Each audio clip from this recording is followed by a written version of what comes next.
Have you ever felt like Maya, sitting at your desk long after the sun has set, shoulders tight, mind racing with a million thoughts, deadlines, expectations, and that endless list of unanswered messages all buzzing in your head like a frantic hive? It's easy to think that stress is just a normal part of life. But what if I told you that your body and mind are sending you a signal, begging for a moment of relief? This was Maya's reality. Day after day, she was caught in a cycle of exhaustion. Then, one evening, she remembered something her grandmother used to say: "When your mind is loud, sit with your breath. It always knows the way back to calm." Skeptical but desperate, Maya decided to try. She gave herself just 5 minutes. Closing her laptop, she placed a hand on her chest and took a slow, deep breath in through her nose. She felt the air fill her lungs like a quiet tide rising. She held it for a moment, then exhaled softly, feeling a tiny bit of tension release.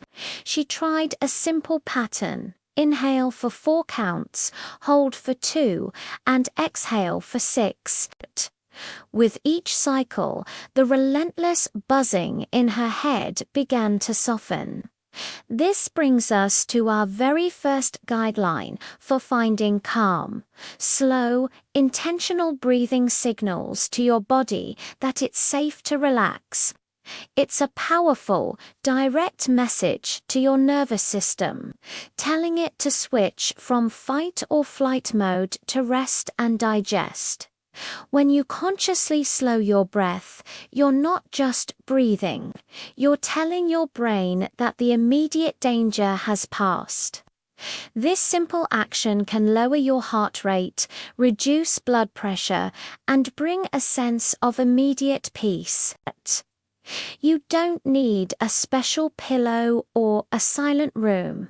You can do it right now, wherever you are. Just a few deep breaths can be your anchor in the middle of a storm. The next day, Maya made another small change. Instead of eating lunch at her desk, glued to her screen, she stepped outside. She found a quiet spot under a tree near her office. The air smelled of fresh grass and damp earth. As she watched the leaves dance in the breeze, the world suddenly felt much bigger than her worries.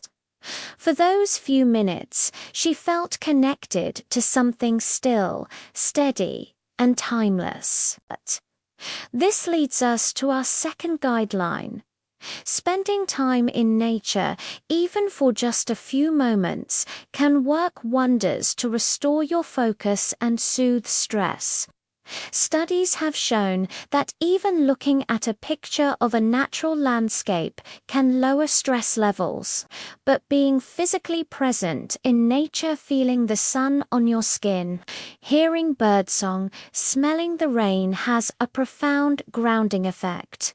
It pulls you out of your head and into the present moment, reminding you that you're part of something larger. You don't need to hike for miles. A walk in a local park, sitting on a bench, or even just tending to a houseplant can offer a powerful dose of tranquility. Nature doesn't demand anything from you. It simply offers a space to just be. That weekend, Maya decided to tackle her mornings differently. She created a new rule for herself: no screens for the first hour of the day.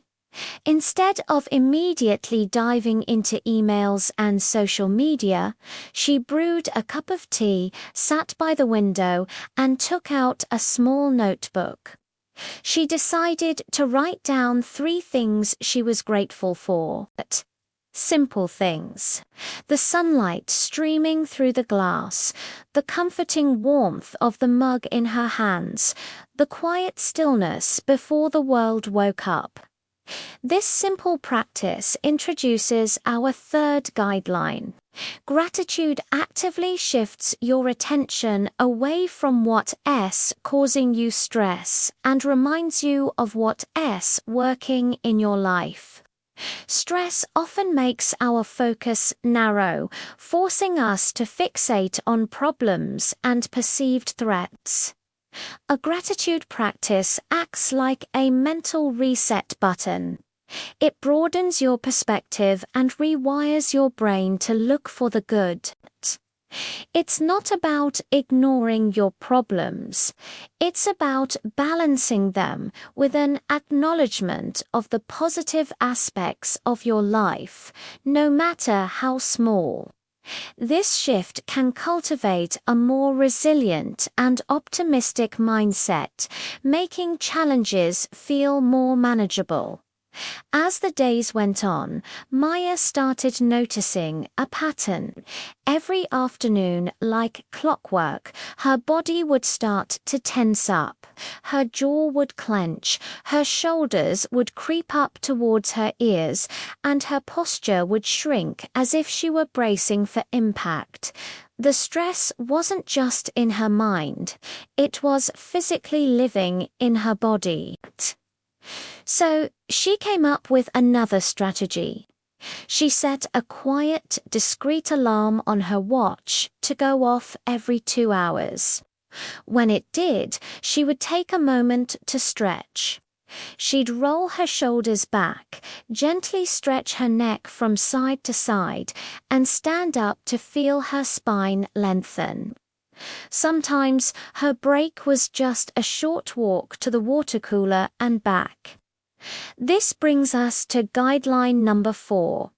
Movement interrupts the buildup of stress in your body and helps reset your nervous system. When we're stressed, our bodies release hormones like cortisol and adrenaline, preparing us for a physical response. But in our modern lives, we often just sit with that tension, letting it accumulate in our muscles. Regular, gentle movement helps to release that physical tension, improve blood flow, and clear your head. It doesn't have to be a full workout. A few simple stretches, a quick walk, or even just shaking out your arms and legs can make a huge difference in how you feel both physically and mentally. It's about breaking the cycle of stillness and reminding your body that it's capable of release. One evening, feeling the weight of the week pressing down on her, Maya did something she hadn't done in a while. She picked up the phone and called a close friend. But this time, her goal wasn't just to vent or complain about her problems.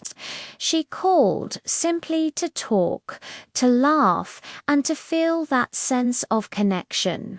They talked about silly things, shared stories, and for a little while, Maya remembered that she didn't have to carry all of her burdens alone. This highlights our 5th crucial guideline. Meaningful connection reduces stress by reminding us that we are not isolated. Humans are social creatures. When we feel overwhelmed, our instinct can sometimes be to withdraw, but isolation only amplifies stress. Sharing your feelings with someone you trust, or even just having a light-hearted conversation, can provide immense relief.